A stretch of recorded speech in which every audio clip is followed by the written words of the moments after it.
They mocked her jacket, said it looked like something pulled from a thrift store, said she walked like someone faking a limp to beg for veteran discounts. But what they didn't know, what they couldn't see, was that inside that faded olive fabric was a history so classified it nearly vanished. Her name was Serena Myles, a black woman, a ghost of a war that officially never happened. And today, she was just buying soup in a military commissary, until a four-star general saw the barely visible patch on her chest, and everything stopped. This is not just a story of redemption. It's the unveiling of a hero buried by silence, a soldier who carried not medals, but memories. What happens when truth finally meets recognition? Stay with us. You're about to find out. She stepped through the glass doors of the Fort Braxton commissary with the slow, measured grace of someone who had once moved through battlefields in silence. Serena Myles, 54, carried no visible rank, no weapon, no name tag. Just an old olive green military jacket with sleeves frayed at the cuffs, elbows thin with wear, and a patch above the heart so faded it was more memory than mark. To the untrained eye, she was just another aging black woman, tired, quiet, and probably lost in her own little world of nostalgia. But to those who had seen what she had seen, survived what she had survived, her presence had weight, the kind that couldn't be measured in salutes or ribbons. As she moved past the sliding doors, a couple of young lieutenants glanced her way. One nudged the other with a smirk. "Looks like Goodwill's got new inventory," he whispered. The other chuckled, loud enough for Serena to hear. Or a Civil War reenactment. Their words echoed down the aisle like ricochets, but Serena didn't flinch. She had heard worse. Much worse. She clutched the red shopping basket and kept walking, the soft drag of her left foot betraying a long-ago injury, the result of shrapnel embedded in bone during an operation no one was allowed to speak about. Her dark skin had aged gracefully, marked not by time, but by duty. Lines around her eyes, a streak of silver woven through tightly braided hair pulled into a low bun. She paused in the produce section, picking up a bunch of bananas, checking for bruises with the careful, practiced hands of someone who knew how to survive on ration packs and MREs. Behind her, the lieutenants trailed, whispering louder now, emboldened by her silence. "Think she's wearing her granddad's war relic? Nah, probably thrift shop discount. She's probably here trying to milk a vet discount with a fake story." Serena didn't look up. Instead, she adjusted the strap of her jacket, and a glint of something metallic flashed from inside, quickly tucked away. Just a coin. Ordinary to most, but not to those who knew. It was a challenge coin, custom minted, not the kind handed out like souvenirs, but the kind issued to ghosts, the invisible warriors who existed only in redacted reports and vague presidential briefings. She reached for a can of soup, her fingers brushing over the label with quiet deliberation. A jagged scar traced from the base of her thumb to the middle of her forearm, evidence of a mission that had gone sideways in ways only 3 people alive could remember. She placed 2 cans in her basket and turned into the next aisle. The lieutenants followed, their curiosity now laced with something crueler. One of them snorted. "You think she even served?" "She probably served at a mess hall," the other replied, loud enough that a nearby customer turned his head. "What is she even doing on base anyway?" Serena's lips pressed into a thin line, not of hurt, but restraint. The discipline carved into her soul from years in combat zones, and command tents flared beneath her quiet exterior. She'd been told to blend in, stay under the radar, let the system run its course. But sometimes blending in felt like erasure. She stopped in front of the pasta shelf, reaching for a box on a high rack. As she stretched, her jacket pulled tight, and the movement made her wince. Her right shoulder hadn't healed right. The medics had done what they could under enemy fire and blackout conditions, but field medicine doesn't guarantee long-term mobility. Her fingers curled around the box, and she carefully slid it into her basket. Behind her, laughter flickered again. "She's limping," one of them whispered. "Probably wants disability." Serena paused. That word echoed. Disability. Like a stain. Like a scam. It wasn't the first time she'd heard that accusation. Not overtly, but in the long sighs of VA clerks, in the polite apologies of bureaucrats who said her records didn't exist, in the narrowing eyes of civilians who thought black and veteran were contradictory terms. She turned slightly, her eyes catching the reflection of her worn figure in the refrigerator door across the aisle. To most, It was a tired woman in a jacket 3 decades too old, but to her, it was armor, history. Blood and dust soaked into every seam. She adjusted her collar. It still smelled faintly of desert wind. 22 years ago, in an operation buried so deep under top-secret files that even the Pentagon pretended it didn't happen, Serena Myles had been one of 6 operatives inserted into hostile territory to create an extraction corridor for an endangered diplomatic envoy. They weren't supposed to survive. Only 3 did. And only she was left now. She didn't wear the jacket for warmth. She wore it so she wouldn't forget who she was when the world tried to pretend she didn't exist. As she made her way to the dairy aisle, an older veteran at the coffee station offered her a polite nod. She returned it. No words exchanged, just a silent code. A language only those who'd fought and bled and been forgotten understood. At the egg section, she crouched slightly to avoid a twinge in her hip. That's when she heard it again. "Classic stolen valor," the taller lieutenant said. "Bet she's heading to the VA next with some made-up sob story." This time Serena looked up, not at them, through them. Eyes steady, expression unreadable. They didn't notice, or maybe they didn't care, but someone else had. From across the room, a man in uniform stepped through the sliding doors, flanked by 2 aides. His gaze swept the room with the vigilance of someone who had known war long enough to see it even in peacetime. 4 stars glittered on his shoulders.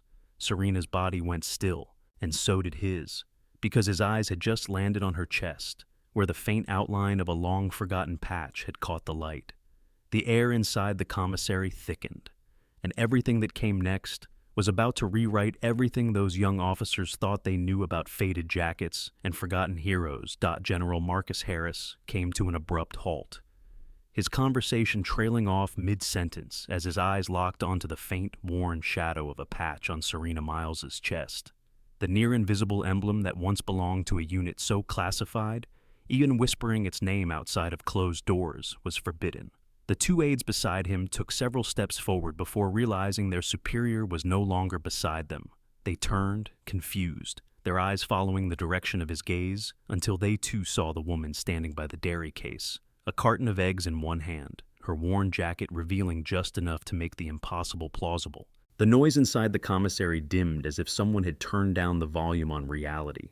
Conversations faded. Bags stopped rustling. Scanners at registers paused mid-beep. Even the air felt heavier. General Harris, battle-hardened, decorated, feared, and respected, lifted his hand in a slow, deliberate motion and rendered a formal, precise military salute. It was perfect. Every muscle aligned with a man who had lived and bled by the code of command, and he held it, unwavering. Serena froze. The eggs trembled slightly in her grip. Her eyes lifted, not startled, not surprised, but cautiously measuring the moment. It had been decades since anyone had saluted her, longer still since anyone had acknowledged her service, much less in public. The last time someone of that rank had done so, they were inside a dust-choked tent outside Tyran, and 3 helicopters had just been shot out of the sky. Slowly, with muscle memory honed through years of precision, Serena transferred the carton of eggs to her other hand and returned the salute. Her arm rose not just in response to rank, but in answer to the weight of history crashing back into the present. Her movement was clean, unshaken, soldierly. Around them, every eye in the building turned. The young lieutenants who had taunted her earlier stood frozen, mouths slightly agape, their casual cruelty curdling into dread. Whatever game they thought they were playing had just transformed into something else, something that made their rank feel meaningless. "Captain Myles," General Harris said, his voice carrying clearly through the quiet room, laced with something between reverence and revelation. "Spectre Group, Terran 03. His words were not a question. They were a recognition, a pulling back of the curtain over a truth long buried. Serena lowered her salute and gave a single firm nod. "Yes, sir." For a moment, even the air seemed to stand at attention. The general's aides exchanged uncertain glances. The customers near the checkout stopped pretending not to watch. Even the cashier who had once waved her away with suspicion now stood upright, eyes wide. "At ease, Captain," General Harris said, though Serena no longer held a rank in any official capacity. Still, she responded with instinctive deference. "Thank you, sir." The general gestured to his aides. "Wait for me outside." His tone offered no room for debate. The aides obeyed instantly, slipping through the doors and leaving the two of them surrounded by the quiet buzz of whispered speculation. "It was your unit," he said, voice lower now, more personal, "that got us out that night. 3 helicopters down, hostiles closing in from all sides. Your team carved an extraction path that saved 32 people, myself included." Serena didn't answer immediately. The memory hung between them like the smoke from a distant battlefield. She could still hear the static in her earpiece, feel the sand grinding into the wounds on her shoulder, see Rodriguez's fingers bloodied as he reconnected their comms under fire. "3 of us made it home, sir," she said softly, finally. "I'm the last one." The general's eyes flickered with something unspoken, a mix of grief and fury, both long controlled. "You carried the silence alone for too long." He looked at the jacket again, at the barely there emblem that had somehow survived countless washes and years of wear. "That patch," he added, "was never authorized for display once the unit was dissolved. Official records list the entire operation as equipment, failure, and training loss." Serena gave a slight smile, small and tired. Time wore it down. The threads faded, but not enough for those who know what to look for. The general inhaled slowly, deeply, as if the gravity of what she had endured was settling fully into his bones. "Would you join me for coffee, Captain?" he asked, gesturing toward the small cafe tucked in the corner. "Of course, sir." They walked side by side, the crowd parting without a word, creating a path as if some primal understanding had taken hold that this moment was not theirs to interrupt. As they sat at the table, the lieutenants remained frozen in place, rigid and pale. The cashier turned solemn. Veterans at the coffee station straightened their postures. No one moved toward them. No one dared. Serena sat with the composure of a woman who had seen firestorms and walked through them unburned. The general leaned forward. "I've often wondered what happened to your team. After the debrief, everything went black. The files were sealed so tight even I couldn't access them anymore." "That was the point, sir," Serena replied. "We operated triple blind. Mission parameters, team members, even our existence was compartmentalized. But the impact wasn't." He paused as the airman brought over 2 black coffees, setting them down with shaking hands before retreating. "That mission," the general said, wrapping his fingers around the cup but not drinking, "prevented a war, and no one outside this base even knows it happened." "We were told," Serena said, voice steady, "that our silence would protect others, that if we did our jobs right, the world would never know how close it came to burning." The general finally nodded. "That silence ends today." The coffee steamed between them, untouched, as Serena sat across from General Harris in the quiet corner of the commissary cafe, the weight of a war never spoken pressing between their words. But the moment was not one for sentiment. Time was short, and Serena had an appointment that bureaucracy had already made her late for, again. She checked the time on her simple digital watch, the same model issued during deployment, its scratched screen and faded band, a reminder of years when she had measured survival in minutes, not paperwork. "I have to go," she said quietly. "VA office. My quarterly appeal." General Harris raised an eyebrow. "Again?" "Again," she confirmed. "I have the paperwork, a letter from the Department of Defense Records Office. But it's not enough. It's never enough. They still won't process your claim." "They can't," she said, bitter resignation in her voice. "The injuries are documented, the surgeries happened, the rehab was real, but without unsealed records from the operation itself, nothing matches. No one wants to take responsibility for validating a service that officially never existed." The general's jaw tightened. "You've been fighting this alone for how long?" 17 years and 8 months, sir," she answered, the number falling with precision, like a report filed by a soldier who kept track of every battle, even the quiet ones. "Denied 3 times, 4th attempt today, just to verify an address so my treatment orders can stay active." She stood slowly, her joints stiff with pain that had become a second skin. "They keep telling me my paperwork is incomplete, but they never tell me how to complete something that was redacted before it was written." The general stood with her. "Let me walk you there." "Sir, that's not necessary." "I insist," he cut in, not unkindly, but with the kind of command voice that did not allow room for negotiation. "Besides, I want to see this process for myself." Together they walked through the commissary, the tension shifting like a silent wave as soldiers and civilians moved aside. Whispers followed them, words like Spectre Group, Classified, Hero, spoken in hushed awe. The two lieutenants from earlier had retreated to a far corner, their earlier bravado reduced to silence, their eyes tracking Serena with the uneasy realization that they had mocked a legend to her face. As they exited into the sunlight, Serena adjusted her jacket slightly, not for warmth, but out of habit, covering the challenge coin hidden in the inner lining, the one she never showed but never left behind. It had been handed to her in secret during a debriefing in a bunker beneath an embassy under siege. It had weight. Not just in metal, but in memory. The VA office was across the base, past marching cadets, polished flag poles, rows of identical windows that reflected an institution built on hierarchy and history. The receptionist at the front desk was young, polite, and predictably unprepared. "Ma'am," she said with a practiced smile, "are you active duty or a dependent?" "Veteran," Serena replied. "I'm here to verify my address for base records. I'll need your DD 214 or a veteran ID card." "I don't have those," Serena said, producing a folder of documents, stamped and signed by the Department of Defense Records Office. "My service was classified. I was instructed to use this documentation." The receptionist flipped through the contents, her smile faltering. "I'm not familiar with these forms." "You wouldn't be," Serena said calmly. "They're only issued to operatives under compartmentalized assignment structures." The young woman looked nervous. "I'm going to have to call my supervisor." Behind them, footsteps echoed. General Harris had entered the building. The receptionist straightened unconsciously, sensing his presence before even looking up. Serena said nothing.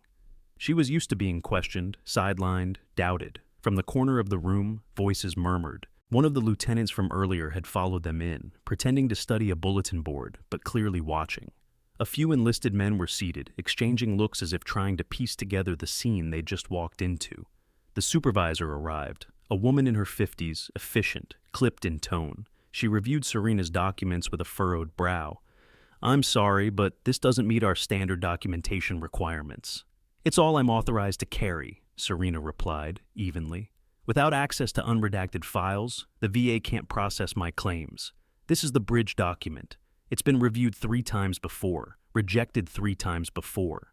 "Then I can't update your records," the supervisor said, shaking her head. "You'll have to take it up with the main administration building." "That's why I'm here," Serena replied. "They sent me here. Again." The circle was exhausting. The same bureaucratic deadlock she'd been caught in for nearly 2 decades. The invisible soldier, walking in loops, unheard, unseen. "Ma'am, I understand your frustration," the supervisor began. "No, you don't," Serena said quietly, her voice still calm but firm. "You think this is about a missing file. It's about missing acknowledgement. It's about fighting a war and then spending 20 years proving you were there." Just then, the general stepped forward. The supervisor blinked in surprise. "General Harris." "This veteran," he said, gesturing to Serena without breaking eye contact with the woman behind the desk, "served under my watch. Her record is buried so deep in national security code that even I needed a call to unlock it. But let me be clear, her injuries are real, her service is real, and the delays she's endured are unacceptable." He pulled out his phone, tapping quickly, then speaking into it with clipped authority. "This is General Marcus Harris. I need immediate coordination with the Department of Veterans Affairs. Code Sierra 9 Delta 40 Tango. Priority classification override? Yes, that level of clearance. I want all records pertaining to Spectre Group, specifically personnel medical files, flagged for expedited review, effective immediately." He ended the call and turned to the supervisor. "You'll be hearing from headquarters. Until then, make a note. Captain Serena Myles' address is verified. By order of a 4-star general." Silence. The supervisor swallowed hard, nodded stiffly, and stepped away. Serena stood still, the folder now back in her hand. Her fingers tightened around the edges, not in anger, but in release. For the first time in years, someone had listened. And someone with power had acted. Not tomorrow. Not after another appeal. Now. The door to the VA office clicked closed behind her, but Serena could still feel the tremor in the air it left behind. She stood outside in the sunlight with her folder tucked neatly beneath her arm, but for the first time in decades, it no longer felt like armor against an indifferent world. It felt like evidence that she finally existed. General Harris stood beside her, calm as ever, though his presence alone still drew subtle deference from every soldier who passed. Around them, the base seemed to move differently. People looked longer, stood straighter, said less. Word was spreading. Whispers traveled faster than official memos ever could. They were already reverberating through hallways and break rooms about the black woman with the tattered jacket who was saluted by a general whose file had been locked tighter than most war secrets. And soon, those whispers turned into something quieter, heavier. Respect. As they made their way back across the quad toward the commissary parking lot, Serena felt the change before she saw it. It was in the way enlisted men lifted their chins when passing her, in the way a young corporal offered her a nod and a quiet "ma'am," as though unsure what rank she held, but certain she deserved one. But it was the two lieutenants standing near the curb that made her stop. They were waiting. Both in uniform, their postures tight with discomfort, trying to strike a balance between contrition and fear. The taller one stepped forward first, his face pale, his voice low but steady. "Captain Myles," he said, "I'd like to formally apologize for my behavior earlier today." He glanced toward the general, then back at Serena, swallowing hard. "There's no excuse for what I said, for how I acted. It was unprofessional, disrespectful, and shameful." The other lieutenant joined him, his voice more hesitant. We judged you based on appearances. We made assumptions, and we failed to show the respect due to every veteran, especially one whose service we didn't understand." Serena said nothing for a long moment. She looked at them, really looked, and saw beyond the perfectly pressed uniforms and nervous eyes. She saw young men caught in the echo chamber of privilege, trained to recognize authority through visible rank and sharp creases, but not through scars or silence. She saw what they could become if someone showed them the right mirror. "You couldn't have known," she said finally, voice steady, but not soft. "That's the point of units like mine. We operated in shadows so others could work in the light." "That doesn't excuse what we said," the taller one added quickly. "No," Serena agreed, "it doesn't. But if you learned something today, really learned it, then maybe it wasn't wasted breath." General Harris watched silently, then added in his quiet command tone, "Gentlemen, this will be noted, not in your file, but in your future. Let it inform every command you ever hold." "Yes, sir," they answered in unison, then saluted. Serena didn't return it, not formally, but she gave a small, controlled nod. They didn't expect more. They turned and walked away, shoulders straighter than they had been all morning. As they disappeared into the crowd, the general turned to Serena. "You handled that with grace." "I handled it like a soldier, sir," she replied. "Even after retirement, we don't forget the mission." They walked the last few yards to her car in silence. The breeze stirred the hem of her jacket, lifting the faint outline of the specter patch above her chest. She caught the motion out of the corner of her eye, a young woman approaching in uniform, nervous but determined. She looked to be in her 20s, a newly minted intelligence officer, if Serena judged the insignia right. "Excuse me," the young lieutenant said, stopping just short of them. "Are you Captain Serena Myles?" Serena raised an eyebrow. "I am." The woman straightened, delivering a crisp salute. "Lieutenant Sarah Mercer, ma'am, 103rd Military Intelligence Battalion." Serena returned the salute, her expression curious. "What can I do for you, Lieutenant?" "Ma'am, I've been studying extraction protocols during limited resources scenarios. The updated field manual includes redacted case notes from the Tyrone operation. Your techniques, your leadership, it's being used now as foundational strategy." Serena blinked. She hadn't known. "I'm part of the development team integrating legacy tactics," Mercer continued. "I was wondering, would you consider speaking to our platoon? Your insights would be invaluable." For a moment, Serena said nothing. A lifetime of trained silence battled with something new, something daring to emerge. Visibility. The thought of standing before young recruits, saying things she had never been allowed to admit aloud, should have been terrifying. But instead, she found herself nodding. "Within classification limits," she said, "I'd be honored." Mercer beamed, visibly stunned. They exchanged contact information, and as the lieutenant walked off, General Harris gave Serena a sideways glance. "Looks like your second tour is about to begin." "Looks like it," Serena murmured. But this one, she realized, would be fought in classrooms and field manuals, in mentorship, in memory, and in reclaiming the pieces of herself that had long been buried under red tape. They reached her car. She opened the trunk, slid her folder and groceries inside, and paused. Her reflection shimmered faintly in the window.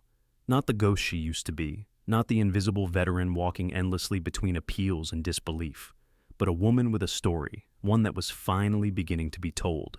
"Thank you, sir," she said to the general, "for seeing me." "You were never unseen," he said. "You were just too far ahead for most to catch up." With a final nod, he turned and walked toward headquarters, his stride as deliberate as ever. Serena closed the trunk gently. The sun had risen higher now, casting long shadows behind her. But this time, she wasn't walking in one. The late afternoon sun painted long amber strokes across the cracked sidewalk as Serena pulled into the quiet side street where her apartment complex stood. Modest, clean, unremarkable. A place for those who didn't need more than space to heal and breathe. She parked in her usual spot beneath the oak tree, whose roots had buckled the pavement, then stepped out, the familiar creak in her right knee reminding her that the years hadn't vanished with a salute. Still, her stride was firmer, stronger. She could feel it. The appointment, the apology, the unexpected conversation with Lieutenant Mercer, all of it had shifted something inside her. Not enough to rewrite the past, but enough to anchor the present. She carried the grocery bags inside with the casual efficiency of someone who had once packed explosives blindfolded and timed her breathing between heartbeats. The apartment was sparsely decorated. Photos turned inward, medals hidden in drawers, silence arranged like furniture. Her boots clicked softly against the linoleum as she moved through the kitchen, placing eggs in the fridge, soup cans in the cupboard, her jacket folded neatly across the back of a chair. She was halfway through putting away the last box of spaghetti when she saw it. A cream-colored envelope slid halfway under the door. No postage, no markings. Hand-delivered. Serena froze, pasta in hand, her instincts kicking in not with fear but precision.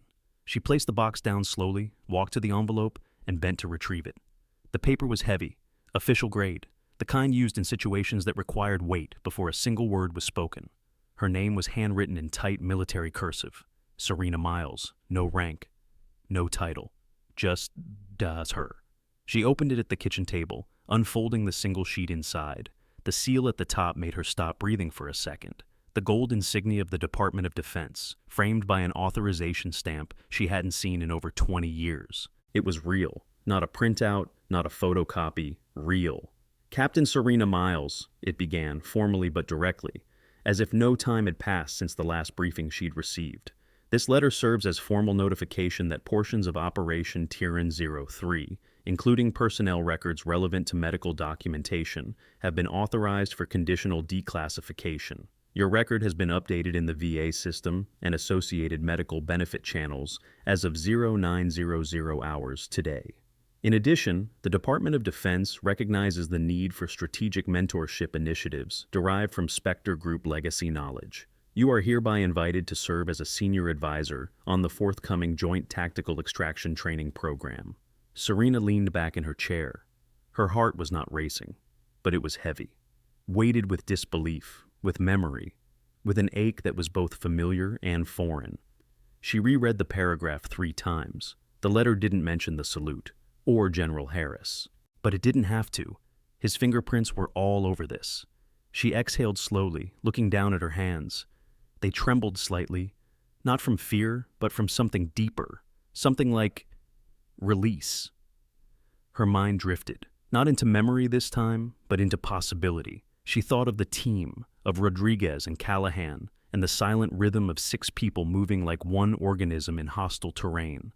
She thought of how they had built tactics from nothing. Hand signals, code swaps, dummy extractions, silent breath counts.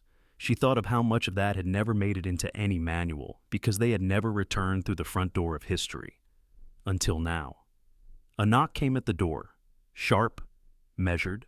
She stood and opened it to find a young man in uniform standing at attention, a messenger from base admin. "Delivery, ma'am," he said, handing her a second envelope, this one thicker. She thanked him and closed the door. Inside the envelope was a folder. Inside the folder were scanned copies of the 3 pages she had submitted again and again to the VA. Denied, rejected, stamped, incomplete. But now, attached to each page was an official addendum, validation, witness statements, encrypted clearance tags, all made possible by one phone call and a general's decision to stop being silent. At the bottom of the last page was a note, handwritten and scanned, Captain Myles, your pain should never have been compounded by administrative silence. With respect, Marcus Harris. Serena sat down, the folder open beside her, the kitchen light casting soft shadows across her table. She didn't cry. That wasn't her way. But she allowed herself a long, slow breath that filled her lungs in a way they hadn't in years. No more resubmitting, no more explaining, no more shrinking. She rose, walked to her bedroom, and opened the chest she hadn't touched in nearly a decade. Inside was the original Spectre Group patch, stitched into the inside of Callahan's jacket. She had kept it not out of nostalgia, but reverence. She ran her fingers over the threads, then pulled it free. She returned to the kitchen, retrieved her jacket from the chair, and began the careful process of restoring the patch, threading it back into place above her heart, where it belonged. It took her nearly 20 minutes. When it was done, she stood in front of the mirror and looked at herself fully. The woman staring back was older, weathered, but not worn down. The patch sat clean and visible now, like a quiet beacon of truth, not to boast, but to be seen. Her phone buzzed once, a message from Lieutenant Mercer. "Ma'am, we've scheduled our first field readiness debrief. The team is honored you're joining us. See you Thursday morning." Serena stared at the message for a long moment, then typed back, "Looking forward to it.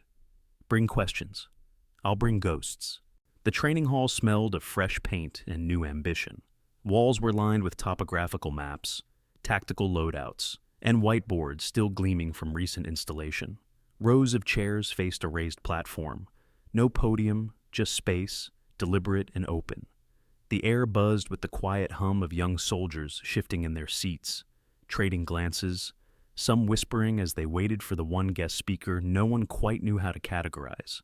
Serena stood in the doorway for a moment, taking in the room like a battlefield, scanning exits, calculating angles, measuring the energy like she always had, even when unarmed. Her jacket, freshly pressed, bore the restored Spectre Group patch, now fully visible, stitched clean above her heart. Below it, the small enamel pin of the Presidential Unit citation glinted subtly under the fluorescence. She didn't wear medals on her chest. She wore memory in her fabric. A young sergeant by the door stood and nodded, eyes wide with respect. "Ma'am, we're ready for you." "Let's see," she said quietly, and walked in. The noise died instantly. Some stood as she passed, not from obligation, but from something instinctive. Lieutenant Mercer met her near the platform, offering a crisp salute. "Captain Myles, thank you for coming." Serena returned the salute.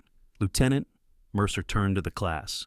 "Officers, today we are honored to learn from Captain Serena Myles, veteran of Operation Tiron 03, former XO of Spectre Group. You may not find full documentation on her in any standard archive. That's by design. But you will find traces, in doctrine, in strategy, in your field manuals, because her unit's tactics are now your foundation." Then she stepped aside. Serena moved to the front, faced the room, and for a long moment said nothing.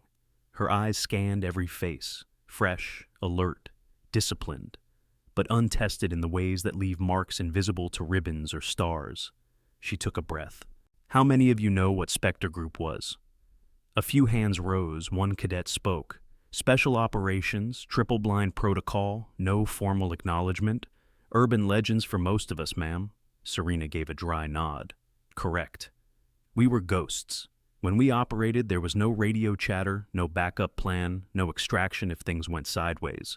The rule was, if you made it home, you never talked, and if you didn't, you never existed. Silence. A different kind of silence now. Waited." She continued. "In 2003, we were deployed for a mission in a desert valley just west of Tiron. 3 helicopters downed by surface-to-air fire. 32 people, diplomats, officers, analysts, pinned down by converging enemy units. No clean exits. Our team of 6 created an escape corridor through territory none of the maps had cleared. We didn't have air support. We had silence, darkness, and 15 minutes to make impossible choices." She looked at them. "I tell you this now because enough has been declassified to make it teachable. But don't confuse clearance with comprehension. What I'm about to say won't be found in manuals." She let the words settle. "You will face situations in your career where the only thing more dangerous than failure is success without recognition. You'll learn how to adapt, to lead in silence, to take orders you can't repeat and execute plans that no one will ever thank you for. Spectre Group taught me that leadership isn't about medals or speeches. It's about making decisions that cost you pieces of yourself. and doing it anyway. A young officer raised his hand cautiously.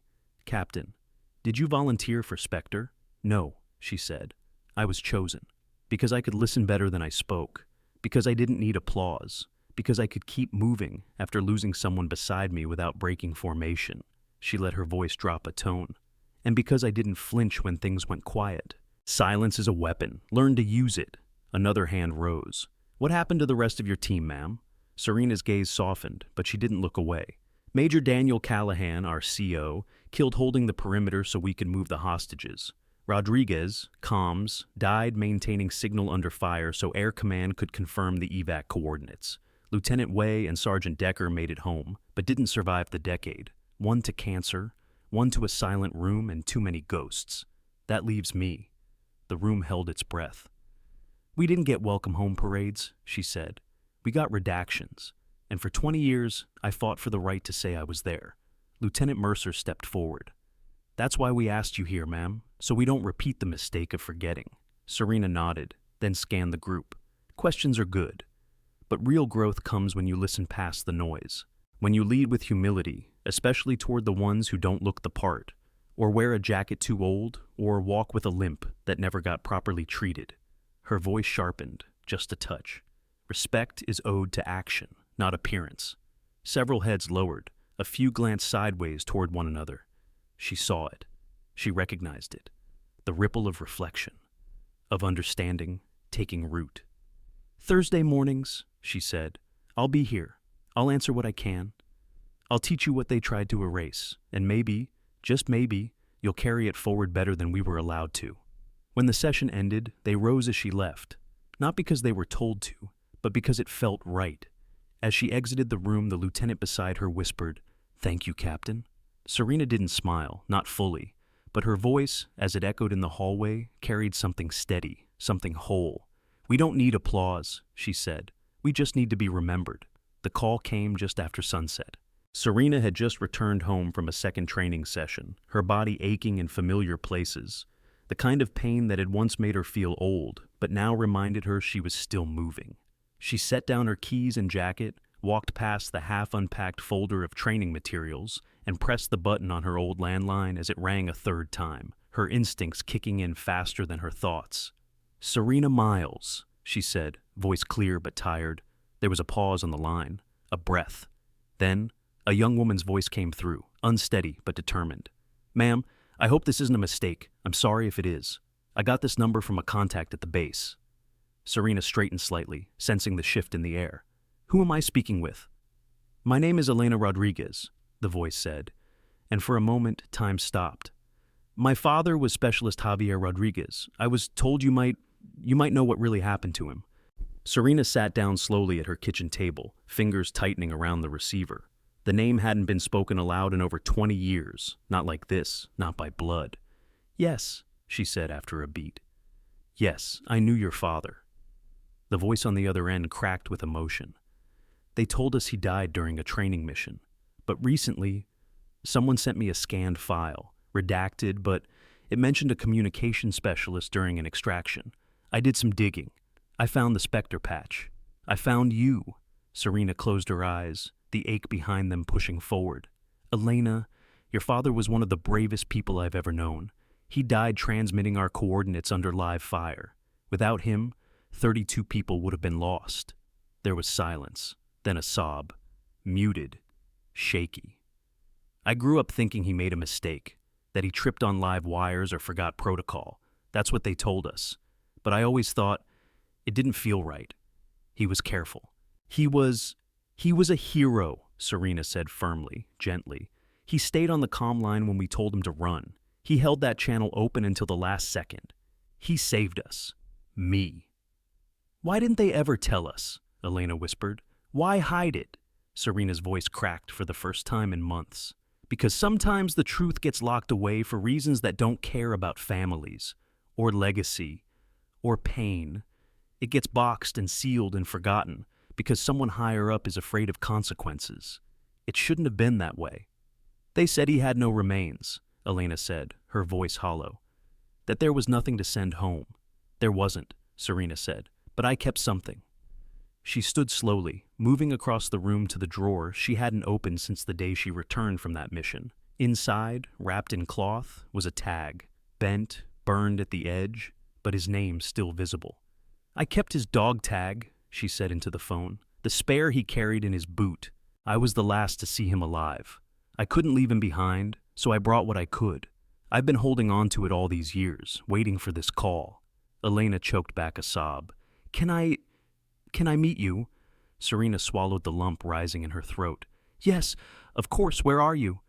"I'm driving through Braxton tomorrow. I think I need to know more. I want to see where he served." Serena's eyes scanned the darkness of her small apartment.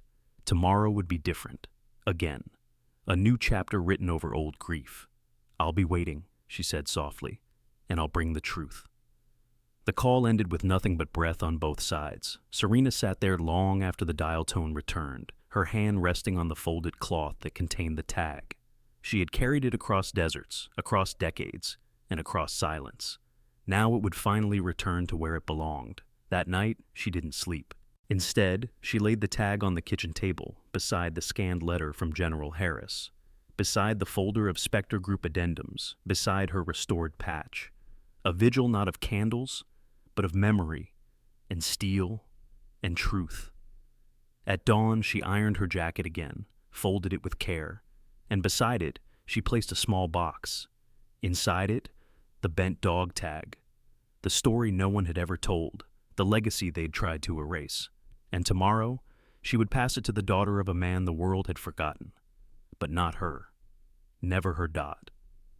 The morning broke clear and cold, a light wind cutting across the parking lot of the Fort Braxton Visitors Center as Serena Myles stood near the edge of the concrete, the small box in her hand wrapped in black cloth, her other hand resting inside the pocket of her faded jacket.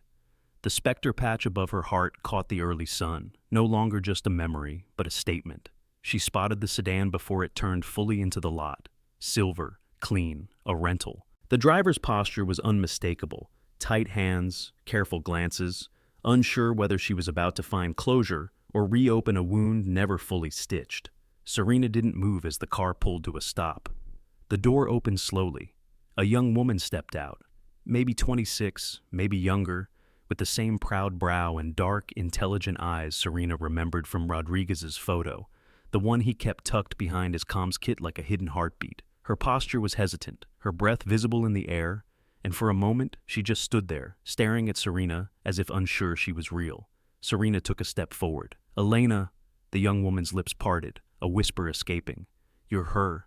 "I am," Serena said, "and I'm so sorry it took this long." Elena shook her head, blinking hard. "I didn't think this day would come. I've lived with his shadow all my life. I only had stories, and even those were hollow. No one would tell me anything. It was like he vanished before I even learned how to say his name." Serena moved closer. "He never vanished. He became the reason we survived." Slowly she extended the box. Elena stared at it, not taking it at first. "What is that?" "Something I should have delivered 20 years ago," Serena said softly. "But I couldn't, not until now." Elena took the box with both hands, her fingers trembling as she peeled back the cloth. Inside, resting on a bed of worn canvas, was the dog tag, charred on one edge, but intact. The name Rodriguez J. still clear beneath the grime of history. Elena gasped, clutching it like it might disappear. "I never thought I'd touch something that was his. I never even saw his body. They told us there wasn't one." Serena's eyes darkened with memory. "There wasn't anything left to return. But I was there, Elena. I saw him hold the signal under open fire. I watched him scream coordinates into a broken line until the last chopper heard us. He didn't just die. He gave us every second he had so 32 people could live." Elena's knees bent slightly as if the weight of that truth settled into her bones. She sat down on the low cement bench near the wall, clutching the tag against her chest, her eyes glazed but fierce. No one at the funeral said any of that. They called it a training mishap. They played taps and folded an empty flag. Serena sat beside her. They told the world a lie because the truth was too dangerous. The operation was buried, so were his actions. But I never forgot. I carried this for him. For you. Elena looked at her then, tears tracking down her face. "Did he talk about me?" "All the time," Serena said. "He carried your drawings in his journal, told us your laugh could stop storms. Said he was fighting so you'd never have to. Elena pressed the tag against her lips. I spent years wondering if he even loved me, if he regretted joining. But now you know, Serena whispered, he died saving lives. And every time I walk into that training room, I speak his name through every tactic they learn. He's in the code books now, even if they don't know it's him. They sat in silence for a long time. Two women, one forged by war, the other by absence, connected by a man the world had tried to erase. Eventually, Elena looked up. Why now? Why did it all change? Because someone with stars on his shoulders finally saw what should have never been hidden. And because I finally stopped waiting for permission to speak. Elena wiped her eyes. Do you think I could visit the memorial? The unofficial one, I mean? Serena smiled faintly. I'll take you there. They drove in Serena's car, through the side gates of the base, past buildings older than Elena, toward a grove behind the old chapel where shadows stretched long and silent. There, under the canopy of two oak trees, was a cluster of stones. No names, just symbols. Serena knelt beside the fifth one, brushing her hand over the carved outline of a headset, a signal wave etched into the base. That's his, she said. We made it ourselves. Back when they wouldn't let us have a plaque, the base commander turned a blind eye. Elena knelt beside her, tears falling freely now. Thank you for remembering, for everything. Serena placed a hand on her shoulder. He's not forgotten anymore. You carry him now, not as a ghost, but as a legacy. As they rose to leave, the sun filtered through the branches, casting a soft glow across the stone. And for the first time in years, Serena felt the burden lighten. Not because the past had changed, but because it had finally been witnessed. The next day, Elena would return to her life, but she'd take with her something no folded flag ever held: truth. And Serena, as she watched her drive away, knew the silence had done its time. It had served its purpose. But now, it was her voice that would carry forward. The envelope was thick, formal, and carried the weight of something official. Serena Myles had seen thousands like it during her career. Mission orders, sealed intel packets, post-op debriefs that said everything and nothing at once. But this one, hand-delivered by a uniformed messenger from Fort Braxton headquarters, was different. It bore the emblem of the Department of Defense, but below it, a simple line in embossed lettering, in recognition of distinguished service. She opened it at her kitchen table, her hands steady, but her heartbeat already beginning to tick faster. Inside, a folded letter with a red border. Captain Serena Myles, you are formally invited to attend the upcoming Founders' Day ceremony at Fort Braxton as an honored guest. There was more, in language laced with military precision. Acknowledgement of contributions, commendation of legacy, scheduled time of arrival. But it wasn't until she reached the final paragraph that she stopped breathing. In accordance with recent declassification of Operation Tiron 03, and under directive from General Marcus Harris, you are requested to represent Spectre Group in a formal capacity. During the ceremony, the United States Army will posthumously recognize the fallen members of your unit. Their names will be spoken aloud, their service publicly honored for the first time.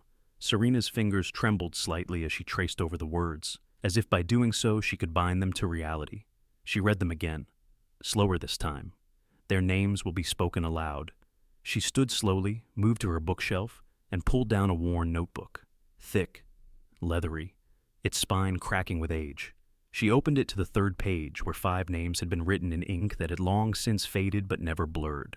Callahan, Rodriguez, Way, Decker, Myles. She had written them the night she got back, alone in the barracks when the silence of survival had become deafening. For years, they were the only proof she'd allowed herself to keep. And now, they were going to be said, not whispered, not buried. Said. The day of the ceremony arrived with a sky that couldn't decide between sun and shadow. Serena stood before the mirror, adjusting her jacket with the restored Spectre patch, pinning the clean-edged presidential unit citation just below. This time, she added something else, a small matte-finished bar inscribed with 4 names. No rank, no unit, just names. She had made it herself, out of a piece of broken dog tag and a flattened bullet casing. She arrived early, as she always did. Soldiers lined the grounds outside the ceremonial hall, dressed in full uniform. A brass ensemble played softly in the background, the notes rising with measured pride. Veterans, generals, cadets, civilians. 100 bodies filling the space, but it was the names that mattered. When she stepped inside, a hush followed her, quiet reverence that moved through the room like a tide. General Harris met her near the stage. "Captain," he said, offering his hand, "it's time." Serena nodded, her eyes steady but her breath tight in her chest.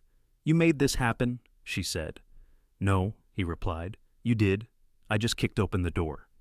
The Master of Ceremonies began the program with formal greetings and scripted history, outlining the evolution of Fort Braxton, its operations, and its heroes.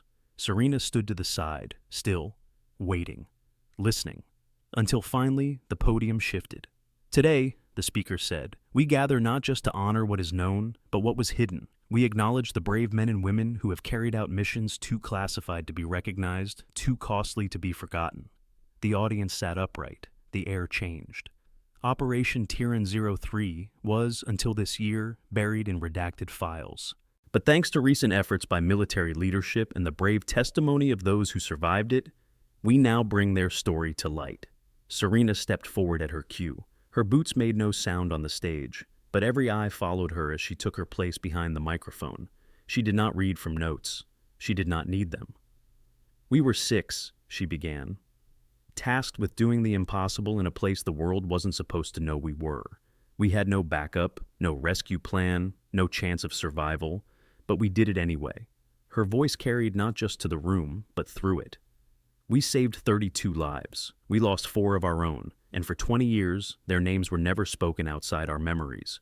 She paused, then lifted the card handed to her. "But today, that ends." Her voice softened, but each word struck like a bell. "Major Daniel Callahan, Specialist Javier Rodriguez, so Lieutenant Emily Way, Sergeant Marcus Decker." She looked up. These were not just soldiers. They were friends, leaders, protectors, and they deserved to be remembered with the same honor as those who marched in daylight. The room stood, not clapped, stood, in silence. A collective act of respect, louder than applause. Serena stepped down, her legs steady, her heart breaking open in a way that felt like healing. General Harris met her at the bottom of the stairs. "You did them proud," he said. "I hope they heard it," she replied. "They did," he said, glancing toward the sunlight streaming through the glass. "We all did." Later, after the ceremony, as crowds dispersed and the music faded, Serena found herself alone by the wall where the names had been newly etched, fresh stone, permanent. She traced her fingers over each one, tears in her eyes, but no sorrow in her chest. Only presence, only truth. She stood there until the shadows lengthened and the sun gave way to twilight. Then she turned and walked away, her head high, her pace deliberate. Not as a ghost, not as a memory, but as the last witness who had finally been heard. The ceremony had ended hours ago, but Serena Myles still hadn't left the base. She sat alone beneath a quiet awning near the memorial garden, her jacket folded neatly beside her, the engraved metal bar with her teammates' names resting in her palm. The evening air was cool, tinged with the scent of polished brass and wilted flowers. It wasn't sadness that kept her rooted to the spot, nor fatigue. It was stillness, something rare and unfamiliar, like a bird landing after flying too long. She was just beginning to rise when a voice called softly from behind her. "Captain Myles?" Serena turned. A man stood a few feet away. Civilian clothes, mid-30s, pressed shirt, black slacks.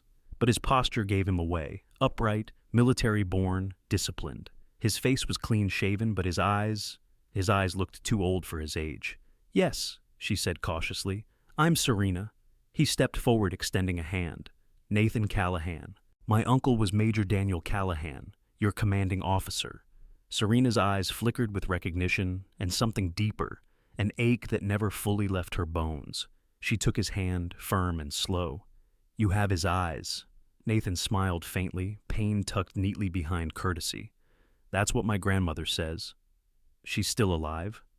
92, lives in West Virginia. Still has his graduation photo on the fireplace mantel. Serena sat down again, gesturing to the bench beside her. Nathan accepted silently. "I wasn't expecting anyone from his family," she said after a pause. "We were told they'd never been informed of the real mission details." Nathan nodded. "We weren't. For 20 years, all we had was a tightly worded report. killed in a training exercise during hazardous conditions.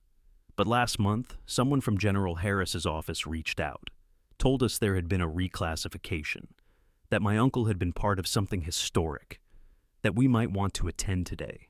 Serena exhaled. I'm glad you came. I'm glad you spoke, he said. It's the first time I've heard his name spoken outside of our family in over 2 decades. They sat for a while in silence. Then Nathan reached into his bag and pulled out a small, aged notebook, leather-bound, edges frayed. He placed it gently on her lap. I think this belonged to you. Serena's breath caught. Her fingers grazed the cover, and instantly she knew. Her handwriting, her field notes, her original Spectre journal. I thought this was lost, she whispered. We found it in his footlocker, Nathan said, tucked behind his will. My grandmother had never opened the second compartment. She thought it was just backup clothes. Serena opened the first page, her own sketches staring back at her. Tactical maps, emergency routes. Then, as she flipped further, she found something she had forgotten ever existed. Her last note to Callahan. If we don't make it out, at least they'll have the words. Thanks for keeping the door open, sir. Her handwriting was hurried, faded from time and sand, but still legible. He must have taken this with him on the final push, she murmured. I remember handing it to him as he covered the retreat. I didn't think he'd keep it. There's something else, Nathan said. He opened the back flap of the notebook, where a folded slip of paper had been tucked. Serena hadn't seen it before. She unfolded it carefully. It was a letter, handwritten by Daniel Callahan, dated the night before the mission, addressed simply, to whom it may concern. Her eyes moved slowly across the page. If you're reading this, it means I didn't make it home. That's not a failure. That was the cost of command. My only regret is that I'll never get to say this in person. If anyone deserves to lead beyond this operation, it's Captain Serena Myles. She's the one who sees in darkness. She's the one who listens when others react. She is the future, even if the world doesn't know her name. Yet. Serena folded the letter slowly, her hands motionless as the air thickened around her. He wrote this, she asked, barely above a whisper. He knew, Nathan said. He knew he wasn't coming back, but he also knew that someone had to carry the story, and he believed it would be you. Serena's eyes shimmered, but didn't break. She had never cried for Callahan, not properly. She had grieved through silence, through service, through every step she took across ground that hadn't swallowed her. But now, sitting beside his nephew, holding the words he had left like an ember waiting to be passed, something deep within her shifted. Not pain, not guilt, but release. Thank you, she said finally. This means more than I can say. Nathan stood slowly. We've planned a proper ceremony for my uncle. In our hometown. Family, neighbors, the old high school he graduated from. We'd like you to speak, if you're willing. Serena looked up at him, and for the first time in her life, she said yes without hesitation. I'd be honored. He nodded, placing a hand briefly on her shoulder before walking off, leaving her with the letter, the journal, and the weight of everything she thought she'd already known. She looked up at the sky, a deep blue now slipping toward night. Above her, the stars hadn't yet appeared, but she knew they were coming. Just because something wasn't visible didn't mean it wasn't there. That night, Serena lit a candle in her window, not for mourning, but for memory.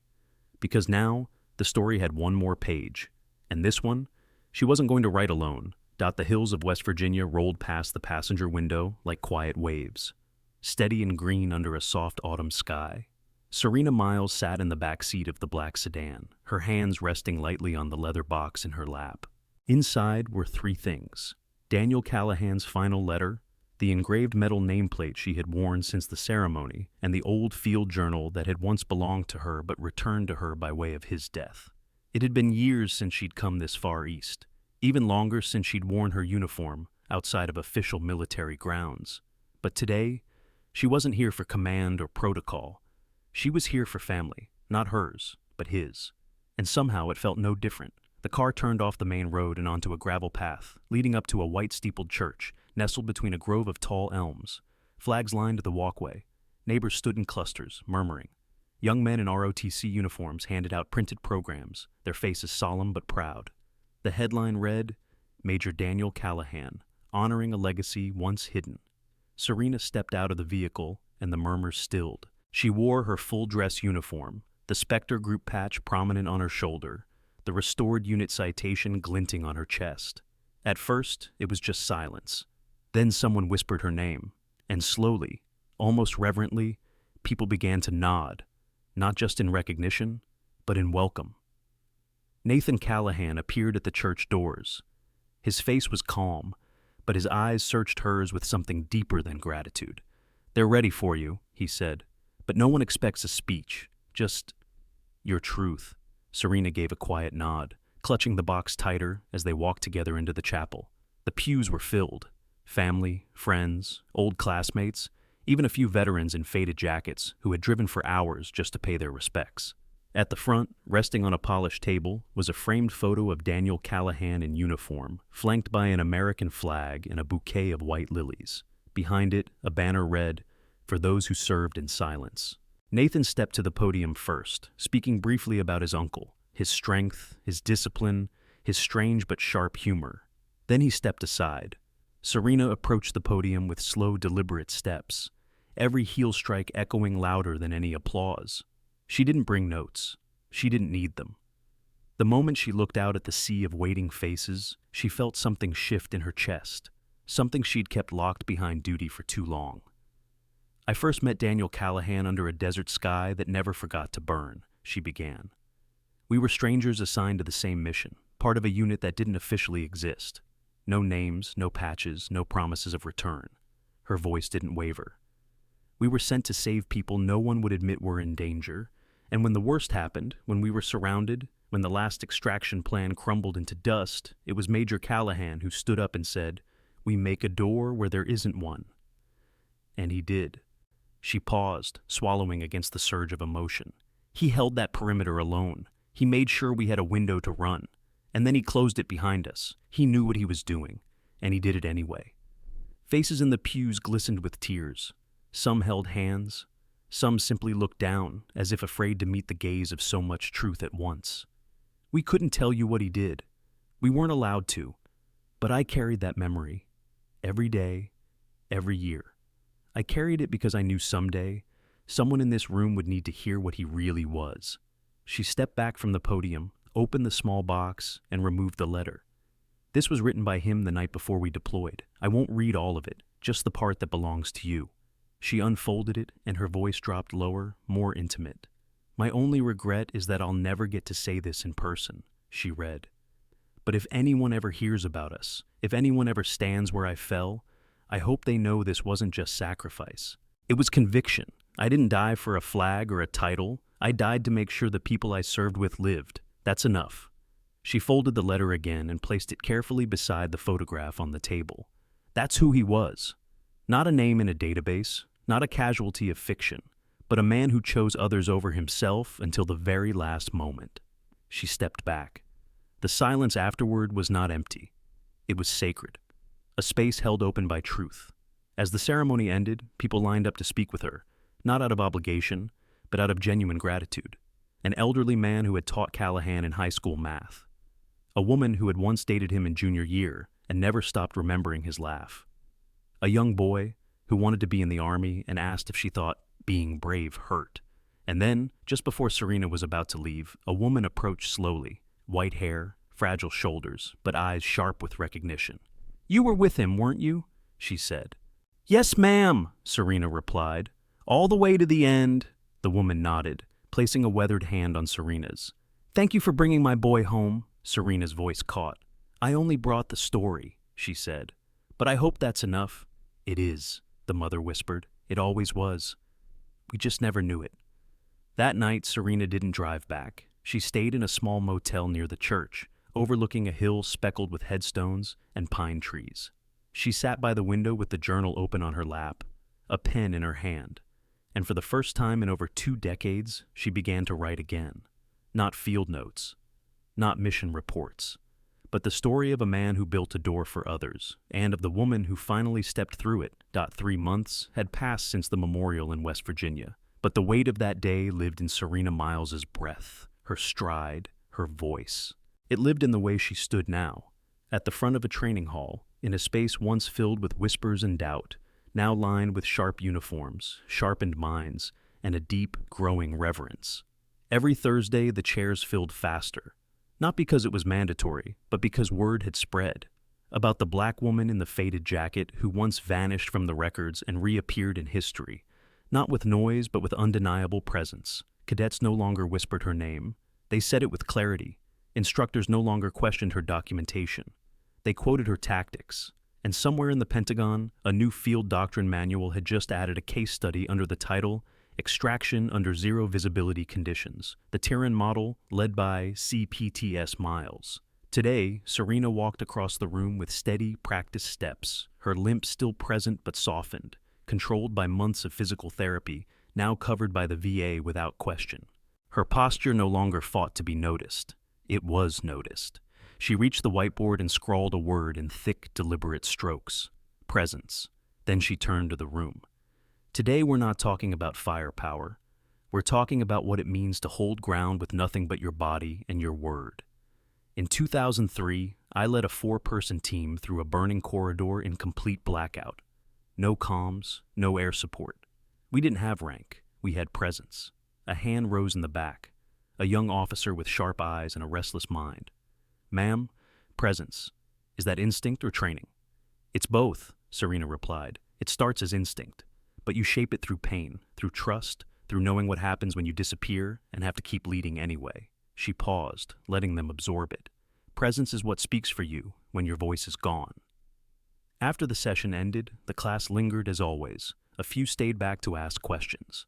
One asked for a book recommendation. Another asked how to write an after-action report that mattered. But it was Lieutenant Mercer who approached her last. "Ma'am," she said, voice calm but electric. "We just got the memo. The department is officially launching the Joint Tactical Extraction Program, and you've been listed as senior consultant." Serena raised an eyebrow. "I thought that was still in draft phase." "Not anymore," Mercer said, her smile impossible to hide. "And they want your name on the masthead. Not hidden, not anonymous. You." Serena blinked, absorbing the shift. Her name, in ink, on the front page of something that would outlive her. "I don't teach because I want legacy," she said. "I teach because no one taught us." "Exactly," Mercer replied, "and that's why you should be the one to define the new standard." Serena gave a quiet nod. "Tell them I'll be there Monday." That evening, as she walked through the commissary, the same one where it had all begun, Serena noticed the difference not in how people stared, but in how they didn't. There were no whispers, no smirks. A sergeant held the door open for her without hesitation. A young soldier near the register gave her a respectful nod, then returned to his task. She passed the same shelves of soup, the same high pasta rack, the same refrigerated eggs, now without the invisible weight pressing down her back. She paused, picked up a carton, and this time her shoulder didn't wince. Outside, the sun hung low, casting golden lines across the asphalt. As she reached her car, her phone buzzed. A new message from Elena Rodriguez. "Just got my first interview at the State Department. Thought you'd like to know. I'm bringing the tag with me, for strength." Serena smiled. "You already have it," she typed back. Then she sat in the driver's seat, folded her jacket neatly beside her, and let the silence around her settle. Not the kind that hides things, but the kind earned after a mission well fought, and finally, fully seen. The past was still there, stitched into her skin, but so was something else now. Recognition. Continuity. A voice that others were now listening for, learning from, and passing forward. She turned the key. The engine rumbled to life, and with it, the hum of a future where silence no longer defined her, but amplified the power of what she had chosen to carry into the light. For 20 years, Serena Myles lived in the shadows of silence. Not because she was ashamed, but because the world refused to see her. A faded patch, a limping step, a quiet woman in a commissary. That's all they saw. But today, her story has been spoken, her name restored, her team remembered. This isn't just about one woman. It's about all the invisible heroes, those who served without recognition, those who were erased by systems that never asked their names. If this story moved you, share it. Speak their names, and never judge a soldier by the wear of her jacket, because sometimes the quietest people in the room carry the loudest truths. This is Blacklens Stories, and we tell what history tried to forget.